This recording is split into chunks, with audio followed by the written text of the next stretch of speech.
Dautius Tugutu has been living with HIV for 15 years, started taking the generic version of dolutegravir drug this year. She said her viral load has fallen from 450,000 to 40,000 since she started the DTG and has not experienced side effects compared to her previous treatment regime. Nightmares.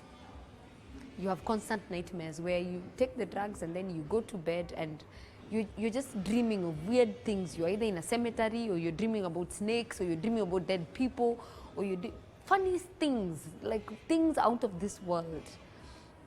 Some people think it's a myth, but it's a reality that you actually get nightmares. And then with the efavirenz, I developed a condition of anemia because it would wear me out and it would drain me, and my body cells would not reproduce themselves. This option can come with several advantages. More effective drugs, more effective regimen, fewer side effects, and name them. So to us, I think in HIV care, in TB care, there's a reason to celebrate. Sub-Saharan Africa has been at the epicenter of the HIV epidemic for decades and home to nearly 3/4 of all people living with HIV and AIDS. UNAIDS aims to reach 90% of people diagnosed with HIV with antiretroviral treatment by 2020. In Kenya, about 1 million people are currently on antiretroviral treatment ART. The new DTG's introduction is being monitored and will first target about 27,000 people before being rolled out countrywide. 85% suggests that the majority of patients are tolerating their treatment. Now, the 15% could be people who are non-adherent for various reasons, could be people who are experiencing toxicity, or could be people who failed for one way or the other for reasons that may not be clear. So I'd say that the majority of patients right now tolerate the drugs that they are on, that we currently use.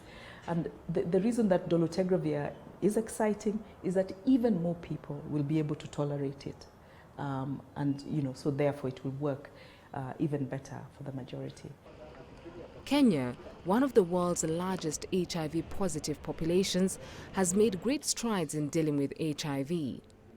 The country is working with UNITAID to make medicines more readily available and fast so as to reduce manufacturing costs. All the 1.5 million people living with HIV need to be on treatment. As I mentioned, about 1 million and above are already on treatment. So we are looking for about 400,000 because some are already in the system and we are working them out. So it's becoming increasingly difficult to find the last 400,000 people because some people living with HIV don't know that they have HIV. So in the same breath, we have therefore introduced self-testing so that Kenyans can get to know their HIV status.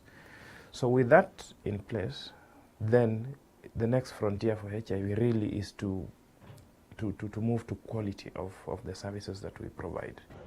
The number of new infections in Kenya has almost halved over the last decade to 80,000 a year thanks to increased testing, treatment and awareness. Beryl Oro for CGTN.